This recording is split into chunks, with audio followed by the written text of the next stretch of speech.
گلے میں خراش ہو جاتی ہے میرے بولتے بولتے.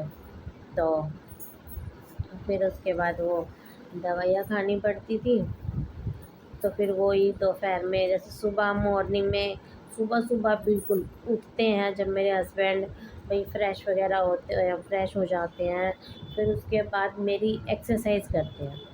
سب سے پہلا روٹین میرا یہی تھا کہ میری صبح اٹھتے ہی وہ اپنا فریش وغیرہ ہو کے میری ایکسرسائز، کیونکہ پوری رات اب گھٹنے مڑے ہوئے ہیں، کروٹ میں ہوں، پوری رات پیر اکڑ جاتے ہیں، ہاتھ اکڑ جاتے ہیں، جوڑ درد کرنے لگتے ہیں. تو پھر باڈی کو تھوڑا ریلیکس کرنے کے لیے میرے ہسبینڈ صبح صبح میری ایکسرسائز کرتے ہیں. پھر اس کے بعد ہوتا ہے یہ ساری چیزیں، ناشتہ کیا، دوائیاں لی.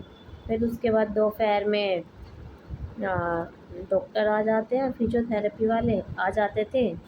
پھر اس کے بعد شام کو پھر وہی ہمارا تو شام کھانے کا ٹائم بھی بہت 2 3 بج جاتے تھے ہمیں کھانا کھاتے کھاتے، کیونکہ بیڈ شور بھی تھے، بیڈ شور کی بھی ڈریسنگ ہوتی تھی. پھر ڈاکٹر آتے تھے. کھانا فزیو تھراپی میں کرواتی تھی کھانا کھانے سے پہلے، مطلب کہ خالی پیٹ.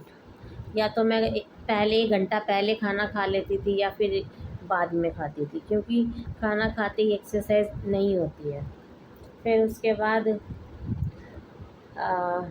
شام کے ٹائم پھر وہی اپنی شام کی چائے وائے ہو جاتی. پھر رات کو لیٹنے کے ٹائم پہ جب کھانا وانا کھا لیتے ہیں، پھر اس کے بعد لیٹنے کے ٹائم پہ بھی میرے ہسبینڈ میری ایکسرسائز کرتے تھے.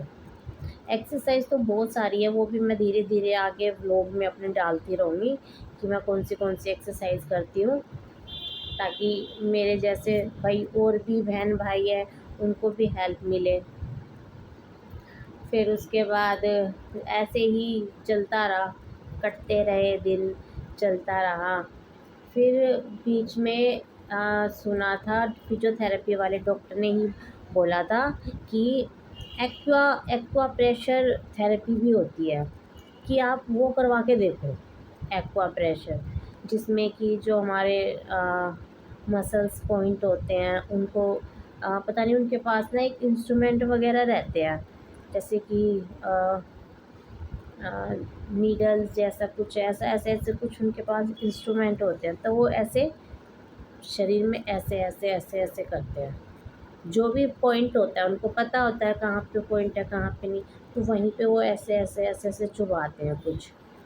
تو پھر ہم نے وہ بھی ان ڈاکٹر کو بھی لگایا، لیکن ہم نے ان ڈاکٹر کو صرف 1 ہفتے کے لیے لگایا، کیونکہ ہمیں زیادہ کچھ دکھا نہیں.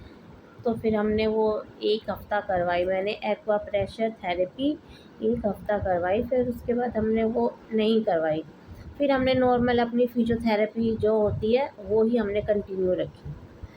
پھر اس کے بعد مجھے کوئی اس سے فرق نہیں لگتا تھا، بٹ یہ ہے کہ جہاں جہاں پہ وہ نیڈل چبھاتے تھے، جہاں پہ وہاں پہ دافٹ جیسے سے وہ پھول جاتے تھے. اب نیڈل چبھاتے تھے ایسے ایسے ایسے کر کے، ان کے پاس ہوتے ہیں انسٹرومنٹ وغیرہ. تو پھر وہ ہم نے 1 ہفتہ ہی کروائی، اس کے بعد نہیں. اس کے بعد پھر ہم نے فزیو تھراپی والے ہی لگا لیے. لیکن اس ٹائم پہ بھی تھوڑا بھائی وہی بات ہے، دیکھو اس کنڈیشن میں تھوڑا سا فائنینشلی جو کنڈیشن ہوتی ہے وہ بھی مشکل ہوتی ہے.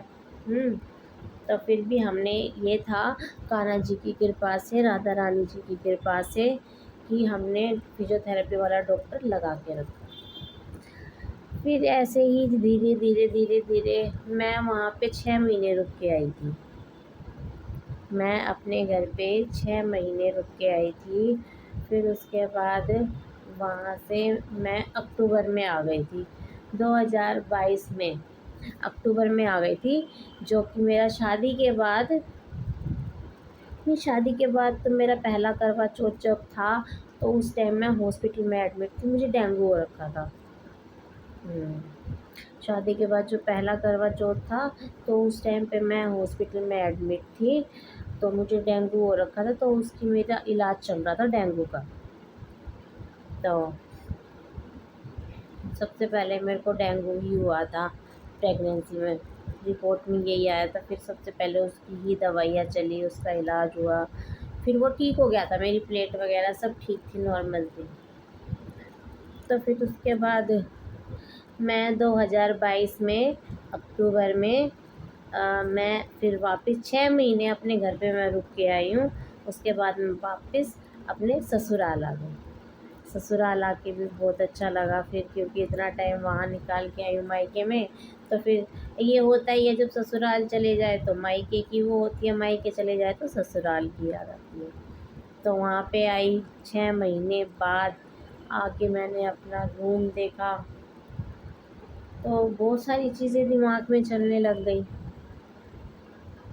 پھر اس کے بعد اگلے دن تھا کروا چوتھ۔ کروا چوتھ سے ایک دن پہلے میں اپنے سسرال آ گئی تھی۔ اب اس سے آگے کی جرنی میں آپ کو بتاؤں گی میرے اگلے بلاگ میں، ٹھیک ہے؟ تو ابھی آپ سب کو رادھے رادھے۔ آئی ہوپ کہ آپ سب لوگ میرا سپورٹ کریں گے۔ پلیز میری ویڈیو کے زیادہ سے زیادہ لائک، شیئر، سبسکرائب کیجیے۔ آپ سب لوگوں کے سپورٹ کی مجھے بہت ضرورت ہے، تو پلیز آپ سب لوگ میرا سپورٹ کیجیے گا۔ اور ابھی کے لیے آپ کو رادھے رادھے۔